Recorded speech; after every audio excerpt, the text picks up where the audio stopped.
Okay, let's do it.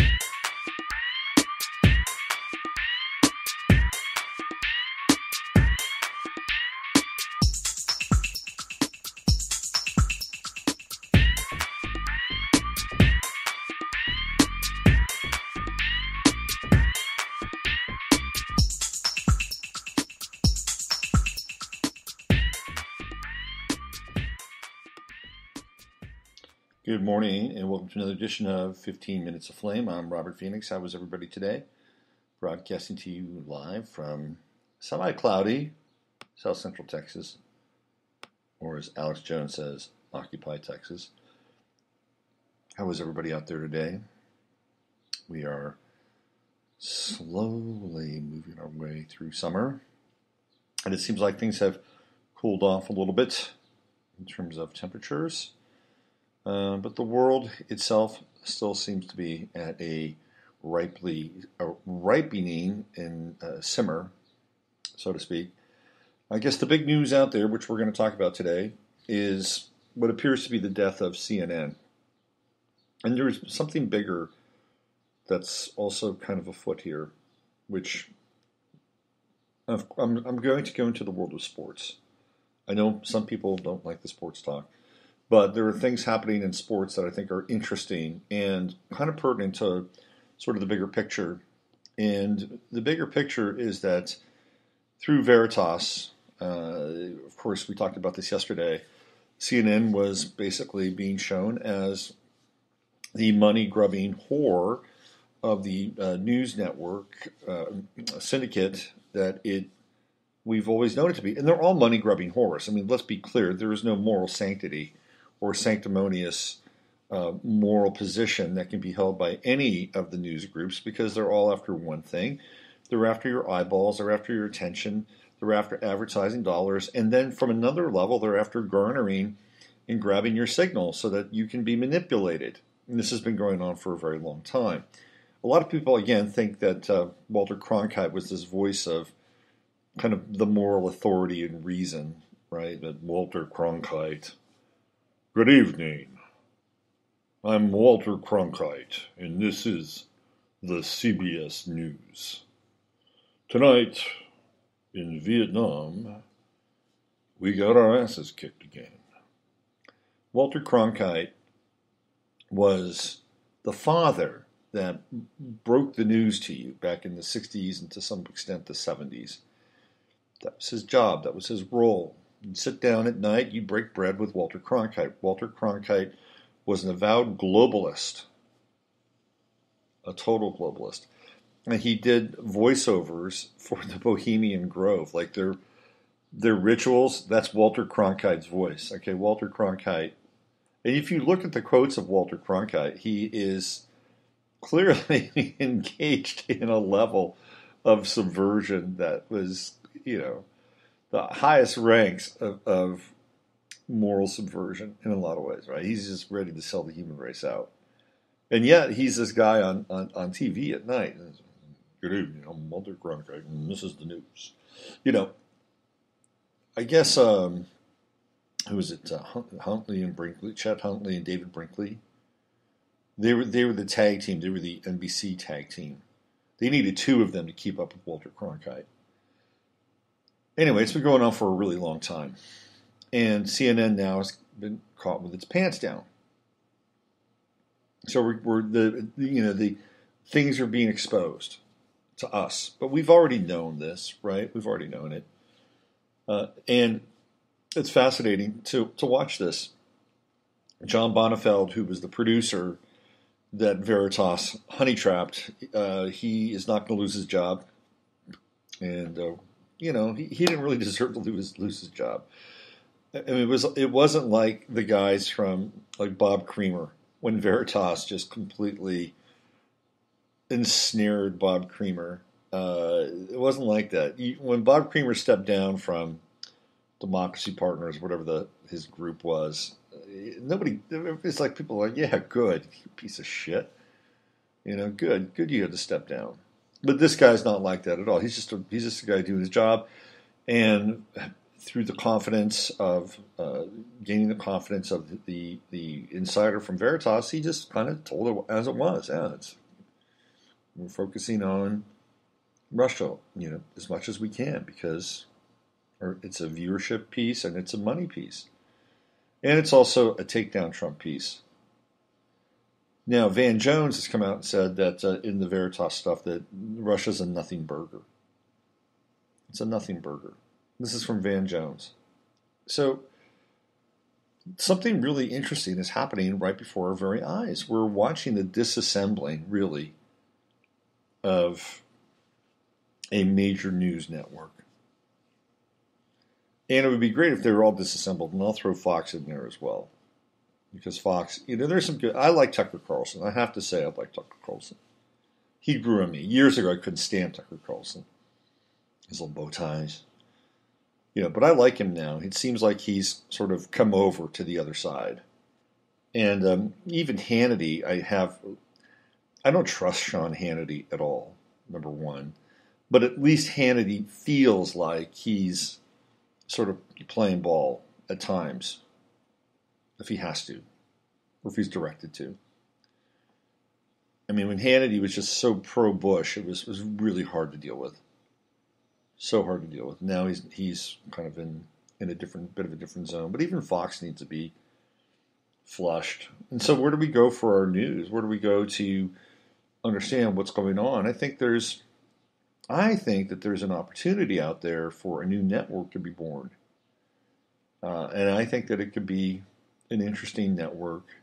But now, would the powers that be let it exist? That's a whole different story. I mean, that's why there's the internet and all these various alternative news sources. Saul Alinsky, who wrote Rules for Radicals. By the way, if you've not read Rules for Radicals, like if you've just skimmed through and gotten the various rules, I highly recommend you read Rules for Radicals. It is a very interesting book. Now, I'm not going to sit down here and become an Alinskyite, but I'm telling you, it's a very interesting book. And Saul Alinsky was fucking brilliant. He's an Aquarius. He's brilliant. And there's some interesting precepts in there. And he quotes some fascinating people like de Tocqueville and some Niels Bohr, modern physicists. I mean, it's a very interesting book. Now, the premise is about the overthrow of the haves and the have-nots, which is a very Aquarian thing. But one of the things that Alinsky talks about in one of the rules is that you cannot stay with an operation. You can't stay with an engagement for too long.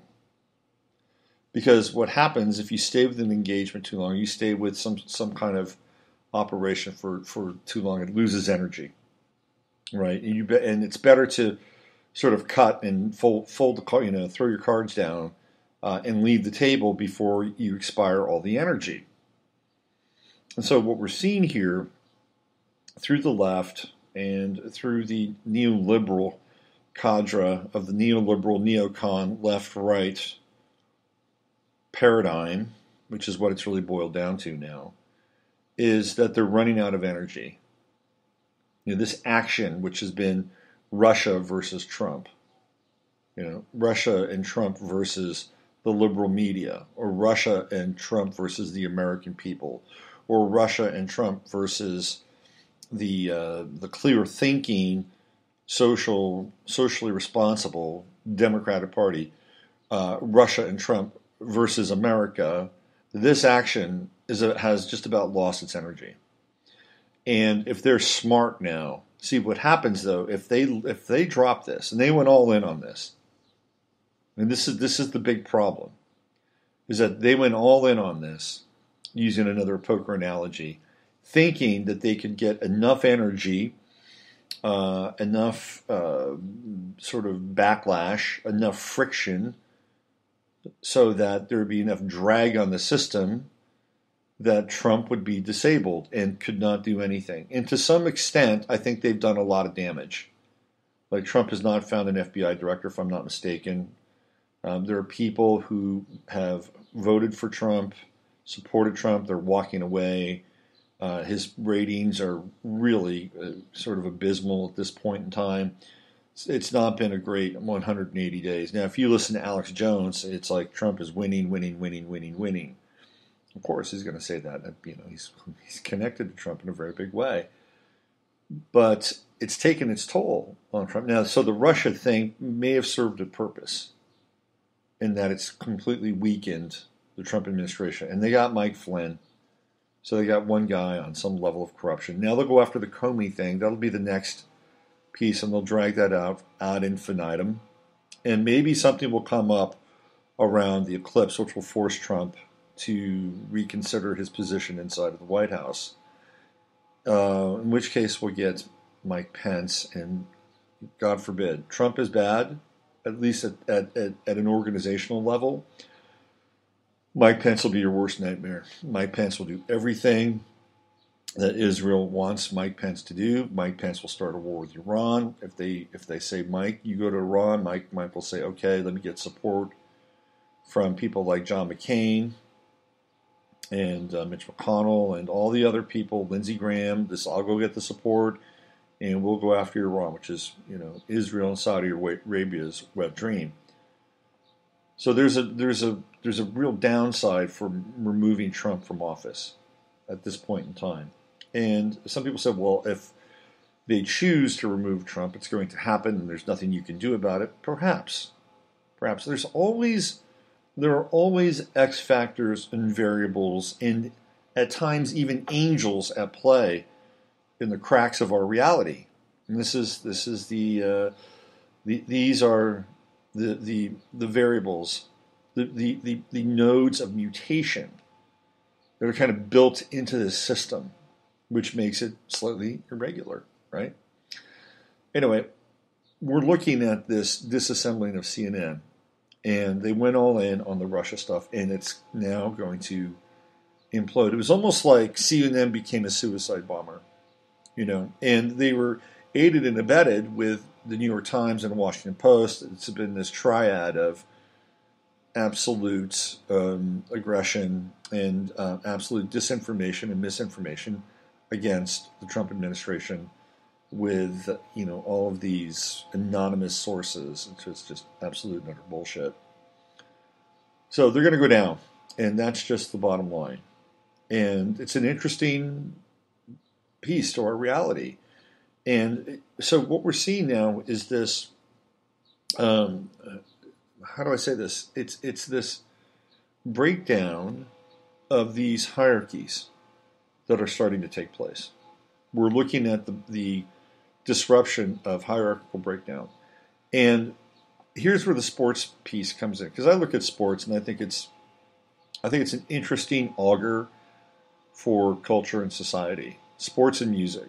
And music I gave up on a long time ago because there's just nothing relevant in music anymore. What we're being force-fed with music it's awful. It's terrible. It's ridiculous. It's like, from the mainstream perspective, there's only one form of music now, and that's, whatever is being pumped out by the musical machine. It's just really a machine. It's almost like machines write the music, which is really what occurs in 1984, right? There's machine-made music.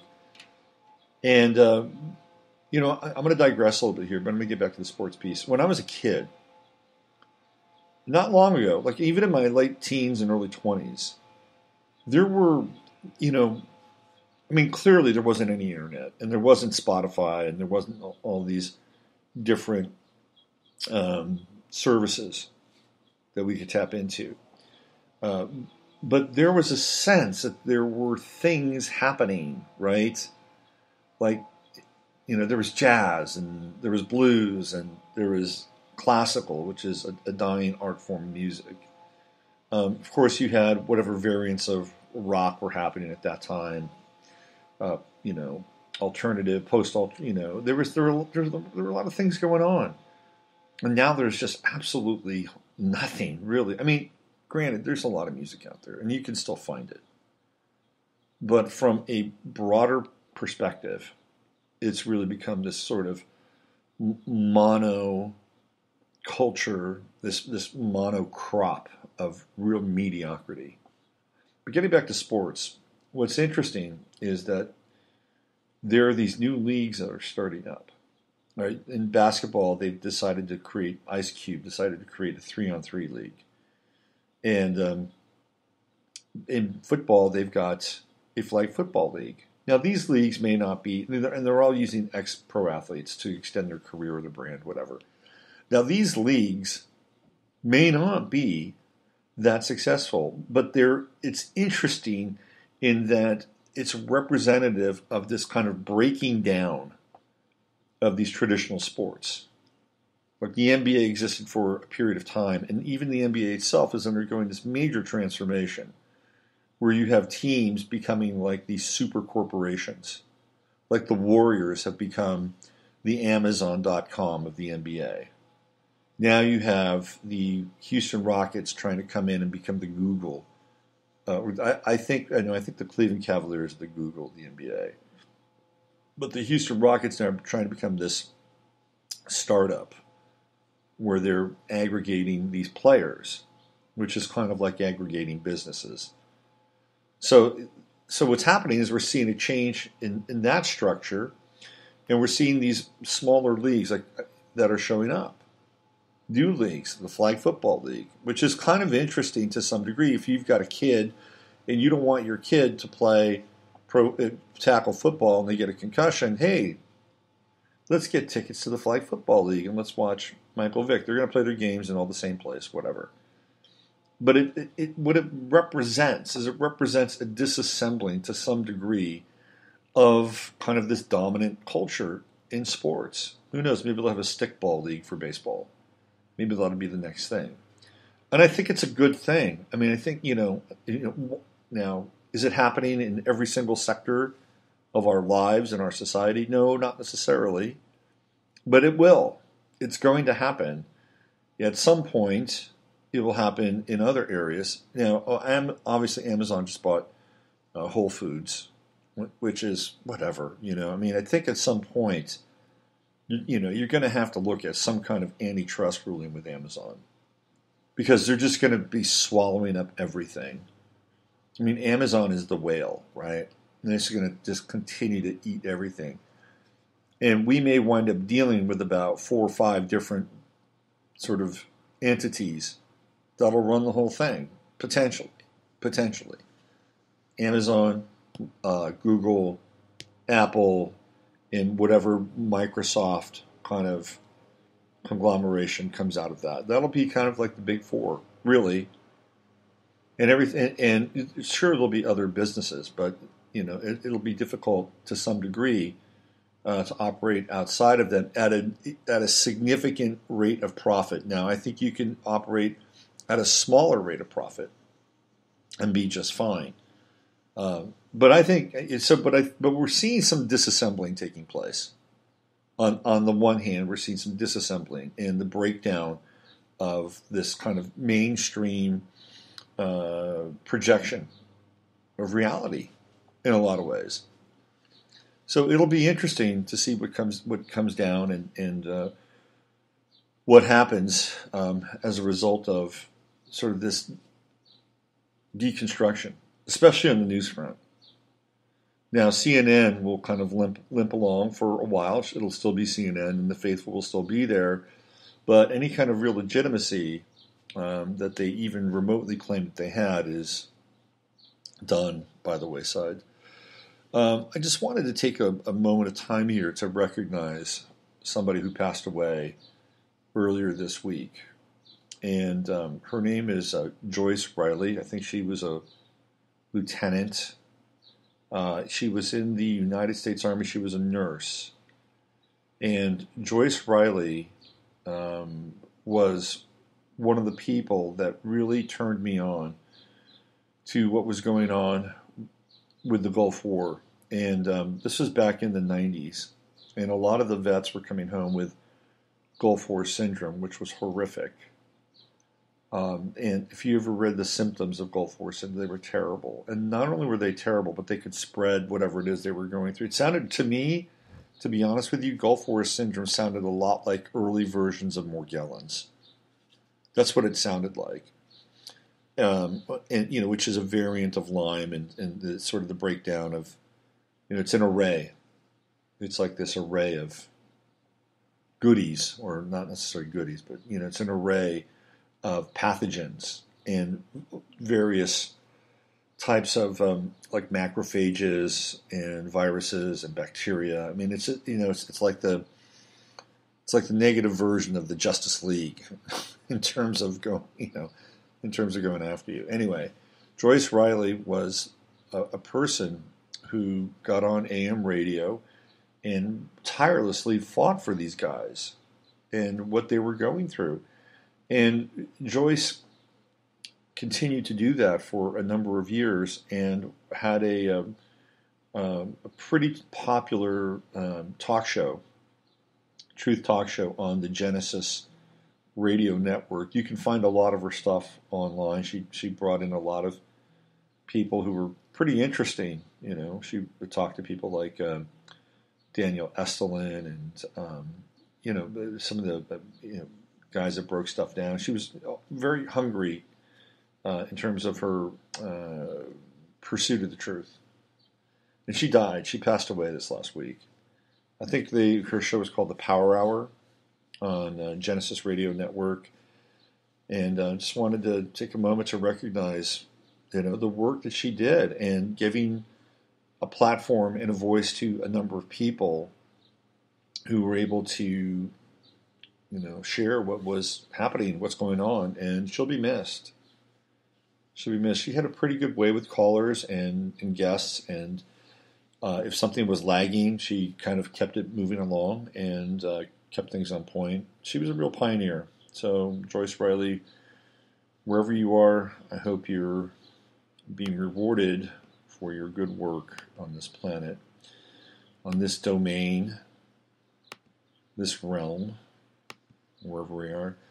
9:26 here in Austin, Texas. You're listening to 15 Minutes of Flame. I'm Robert Phoenix. We've got 4th of July coming up. That should be interesting. Let's see, what do we have here?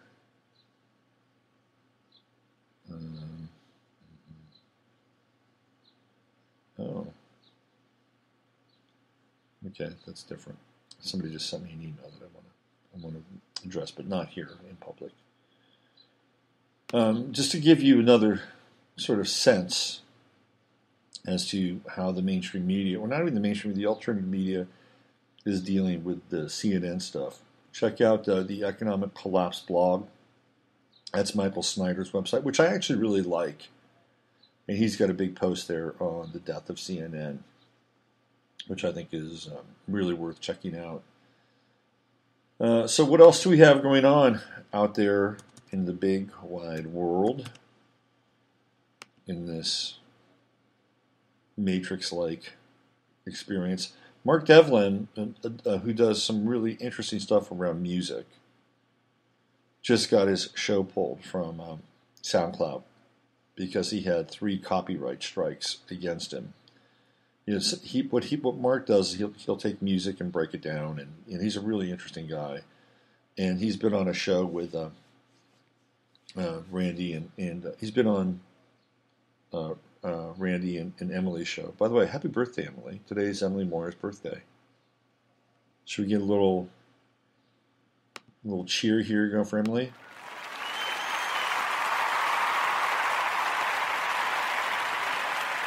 I think we could do better than that. Come on, people. Let's give Emily a rousing birthday round of applause.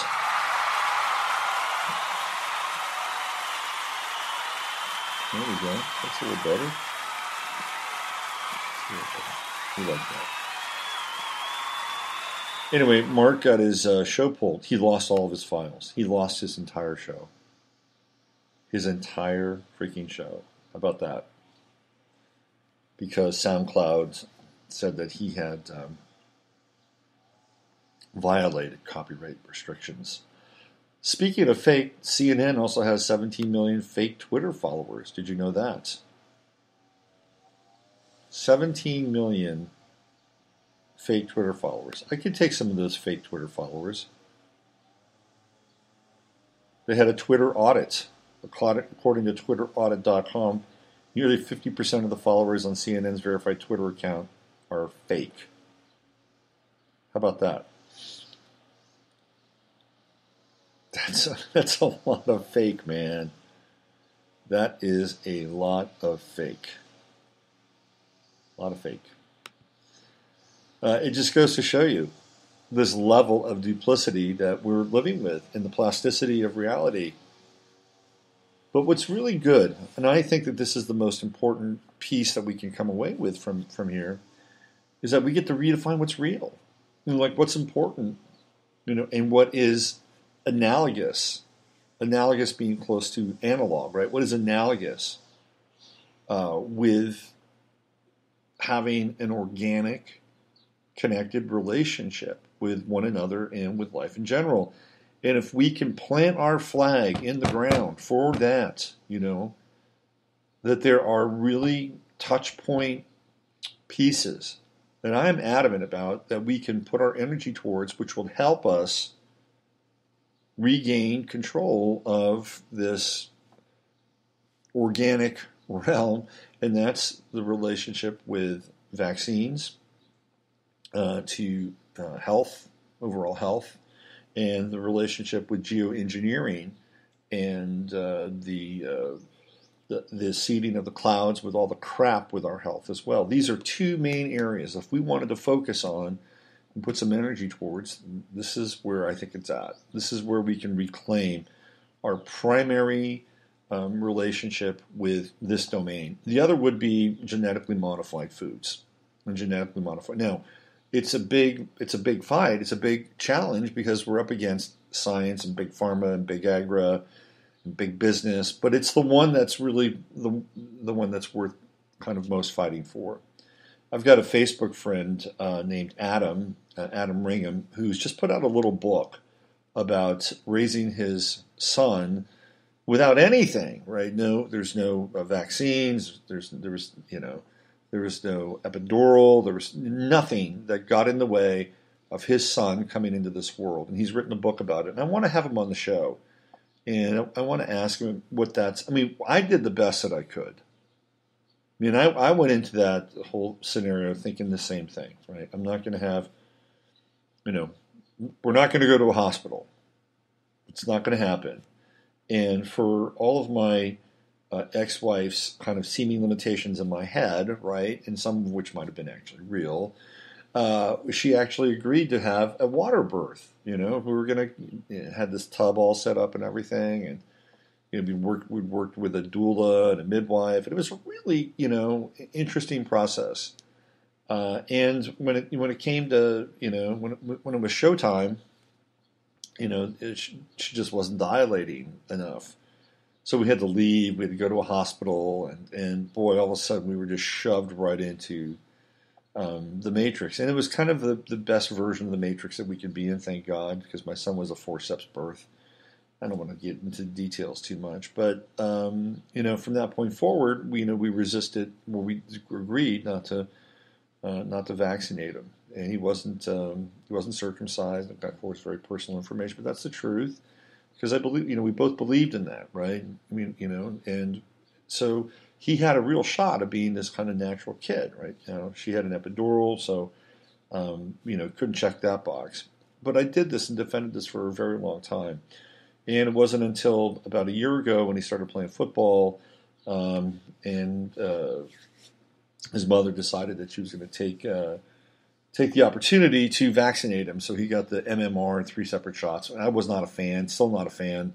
His stomach has been screwed up since then. And of course, one can make a case that's just the way it is. Kids get screwed up stomachs, but I don't really think so. But I did my best to get there. And so we almost got there. In any case, Adam has written a book about this because he went all the way through. So I want to get him on the show and talk about it because these are the things, right? If we're going to, turn this tide, and it can be turned. It can be turned. The more of us that align ourselves with this energy, which is organic and analog, and of course we're going to use technology because it's here. We can't go back. We can't go back to the dark ages, but we could use it in service of the type of world that we want to inhabit. I feel like as we move towards this field of chaos, that there's real opportunity. There's real opportunity in the chaos, and we need to be healthy and clear and awake and alive in order to take advantage of it for our own communal and relational endeavor and skin in the game, for lack of a better term. So, must be the Virgo moon. The Virgo moon making me real practical. But let's keep our energy up. Let's keep the wind in our sails. Let's remain positive. Let's keep hope alive in our lives, people, and let's spread it. And let's breathe the breath of optimism into the lives of others, so that when they are down or they're flagging or they're having a challenge, that they can feel as though they're supported, they're uplifted, and therein lies the beauty and the expression of the spirit of life, the spirit of God. We can breathe that into other people's lives if we are conscious and aware. And this is going to be my practice today, and I hope you too can sign off on it as well, because ultimately it's a lot better than hanging out, watching the paint dry, and living in some kind of existential hell. It's your choice. This is Robert Phoenix. You've been listening to 15 Minutes of Flame. I'll be back tomorrow with the Friday Farcast. I think we're going to have Steve on, Stephen Creamy. We're going to talk about some stuff. We're going to talk about American gods, if I'm not mistaken. And it'll be interesting to see what Stephen's take is on this new mythology. Use your head to discern what's real, your heart to stay open to what's possible. I'm Robert Phoenix. I'll see you tomorrow at 12 noon Central Standard Time. Okay, let's do it.